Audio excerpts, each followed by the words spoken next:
Now, as a young photographer, he snapped the rich and famous aboard the luxurious transatlantic liners. Dick Dawson, now nearly 90, was on the Queen Elizabeth and the Queen Mary in the 1940s and 50s. Yes, Dick rubbed shoulders with the most famous of Hollywood actors and actresses of the day. Names like Elizabeth Taylor and Cary Grant. And now he's been reliving that golden age after being invited to see some of his pictures featuring in a special display on board the Queen Mary 2. Richard Slee takes up the story. In the 1940s and early 1950s, the Queen Elizabeth and the Queen Mary dominated the Atlantic crossing. They were the favourite ships of the rich and famous, who were often featured in the newsreel of the day. And there, also often at the heart of the action, was a young photographer, Dick Dawson. Now aged 89, he's visiting the Queen Mary 2 to see some of his iconic photographs now on permanent display. What do you remember about Elizabeth Taylor? Everybody had to wait about half an hour, but I think this is pretty normal, you know. And but the husband, Cunard, never saw him at all. Was she quite friendly? Oh yeah, very friendly. Yeah, she was a lovely person. And of course, this is another of your iconic film stars. What do you remember about Cary Grant? Yeah, this is probably in the Veranda Grill, I think, which is the posh one up there. You pay a bit extra.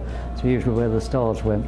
And you just used to wander around the tables, did you, and just take snaps, and nobody objected to that? And in fact, you know, you just alter the chair so you can, you know, get a half circle.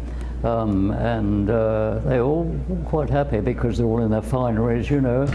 I'm surprised how big they've blown up, you know, just from little negatives, you know, it's amazing. In the late 1940s, Field Marshal Montgomery was a war hero, and Dick remembers that Monty was celebrating his birthday when the Queen Elizabeth arrived in New York and the photographers came on board. He just stood there, you know, when they did what they wanted, and the two ladies that filmed us, I don't know whether he knew who they were, but they, you know, he was, you know, come on, girls. What does it mean to you to be here today to see these photographs? It's amazing, really. You know, I mean, I retired. I thought, well, peace and quiet, and I just sort of fade away. And suddenly, all this has happened, you know. Had you forgotten about many of these photographs? Well, I tucked them away, you know. I mean, and now and again I bring them out and think, oh, that was nice. These photographs capture a golden age for ocean liners and for some of the men and women who sailed aboard them. Richard Slee, ITV News, on the Queen Mary 2 in Southampton. Extraordinary. They're lovely. They're pictures. just historic, aren't Priceless. they? It's just, they are priceless, and you can't beat a black and white picture. Cary Grant was a good-looking man, Yes, wasn't he? Archibald Leach was his actual name, and distantly related to one of our cameramen. Yes. Yeah, that's true. Yeah. We're a mine of information. Yeah, exactly. Most of it useless. But you like it.